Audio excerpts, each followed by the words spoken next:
November 27, 1989. Bogota International Airport, Colombia. A routine flight, Avianca Flight 203, prepares for takeoff. A Boeing 727, filled with 110 souls, engines roaring. 5 minutes later, chaos. The plane had exploded mid-air, but this was no accident. Colombian investigators discovered a cassette recorder, but it wasn't just any recording device. Someone had been deceived into thinking they were activating a simple recorder, only to unwittingly trigger a bomb. The intended target, presidential candidate Cesar Gaviria, but Gaviria had canceled his flight at the last minute, narrowly avoiding disaster. Gaviria was the man who had boldly denounced Colombia's most notorious drug lord, Pablo Escobar. Pablo was willing to destroy an aircraft just to eliminate a single rival. Among the victims, 2 were U.S. citizens. This was no longer just a Colombian issue. Escobar had crossed a line, bringing the full force of American justice down upon him. There was always an effort to catch Escobar, but this was different. Terrorism. A charge that opened up a whole new level of jurisdiction for American authorities. The destruction of Flight 203 was just the latest outrage in a career built on brutality. Pablo Escobar wasn't always the world's most wanted man. Born in 1949 in the small town of Rio Negro, Colombia, he grew up in Medellin, a city known for its violence and poverty. The son of a farmer and a school teacher, Escobar started small, stealing gravestones, reselling them, and eventually moving on to car theft. But even as a young man, he had a knack for making money, and a ruthless streak that would define his rise to power.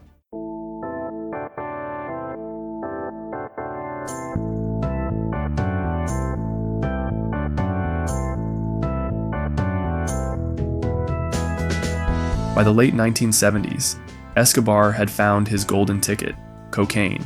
At the time, cocaine was a niche drug, grown and processed in Peru, Bolivia, and Chile. But Escobar saw its potential. He began smuggling it into the United States, using Colombia's Caribbean coastline as a gateway. In the 1980s, cocaine became a cultural phenomenon in the United States. It was glamorized in movies, music, and fashion, but the reality was far darker. Cocaine addiction rates skyrocketed, and cities like Miami and Los Angeles were ravaged by drug-related violence. The DEA estimated that by 1985, 8 million Americans were using cocaine regularly. Escobar's Medellin cartel was at the heart of the cocaine epidemic, flooding the US with cheap, high-quality drugs and creating a market that seemed unstoppable. The consequences were devastating. In Colombia, the drug trade fueled corruption, violence, and political instability, while in the US, it left a legacy of addiction and broken families that persists to this day. But Escobar wasn't just a ruthless kingpin. He used his vast wealth to buy loyalty, building hospitals, feeding the poor, and crafting a Robin Hood image. His actions weren't driven by altruism, but by a calculated need for self-preservation. He knew that to maintain power, he needed the people on his side. He even entered politics, seeking legitimacy. But then, Justice Minister Lara Bonilla accused him of bribery and corruption, effectively signing his own death sentence. Lara Bonilla was assassinated by a 16-year-old shooter and a 19-year-old driver. The murder sent shockwaves through the nation, signaling that Escobar had crossed a dangerous line by directly targeting the Colombian government. A violent rampage was now inevitable. But there was one thing that truly spooked Escobar: the threat of extradition to the US. The DEA had been on his trail since the early 80s, with Special Agent in Charge Joe Toft leading the pursuit. A tough, no-nonsense agent, Toft was also driven by a sense of justice and compassion. He demanded results, and Escobar knew it. The DEA worked with an elite Colombian police unit, the Search Block, led by Colonel Hugo Martinez, a man with a personal score to settle. Escobar's men had murdered his best friend. The DEA and Search Block weren't playing around. They hit Escobar where it hurt: his money, his drugs, his empire. Informants, wiretaps, surveillance, they used it all. Dozens of his men got arrested, and Escobar's empire started to crack. Escobar retaliated with a bounty on all police officers. In a surprising twist, Escobar surrendered, but on his own terms. Demanding no extradition, he constructed his own private prison, La Catedral. However, it wasn't a typical prison. It was a luxury complex. With guards on his payroll and a country club atmosphere, it was more like a five-star resort. The DEA was outraged by the sheer audacity of his move. A year later, reports start surfacing that Escobar's basically living his best life, throwing parties, running his empire from inside his jail. The public outcry forces the government to move him, and then Escobar escapes. The hunt was back on.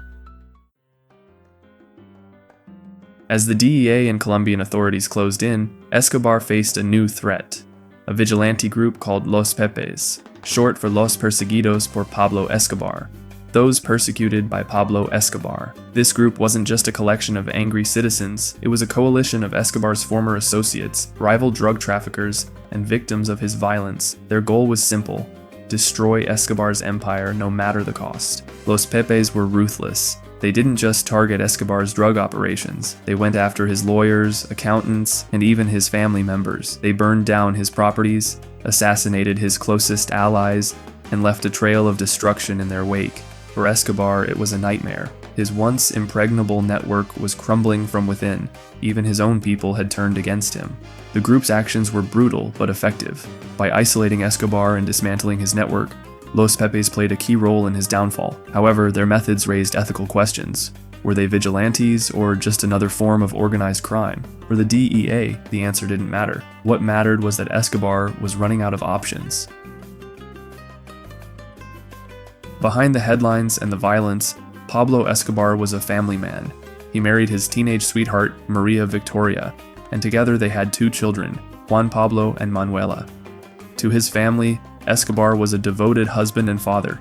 He built them a lavish lifestyle, complete with mansions, private jets, and a zoo at Hacienda Nápoles.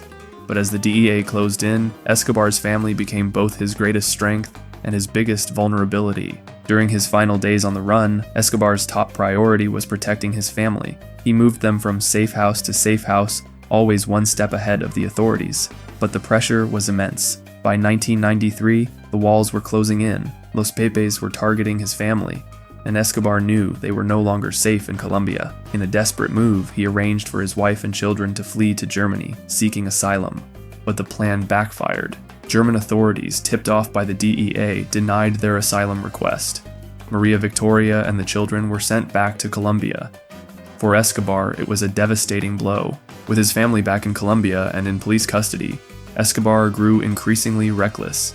He was desperate, and that desperation led to mistakes. He began making frequent phone calls to check on their safety, unaware that each call was being tracked by Centra Spike, the top-secret U.S. surveillance unit. These calls would ultimately seal his fate. On December 2nd, 1993, he made a phone call to his son. That call was intercepted by Centra Spike. The phone trace leads Hugo Martinez Jr. to a quiet residential street. Suddenly, he sees a figure at a second-story window. Every man in Colombia knows that face. It's Escobar. He immediately contacts his superiors for backup. The search block patrols race desperately to Martinez's location. When they arrive, they don't waste a second.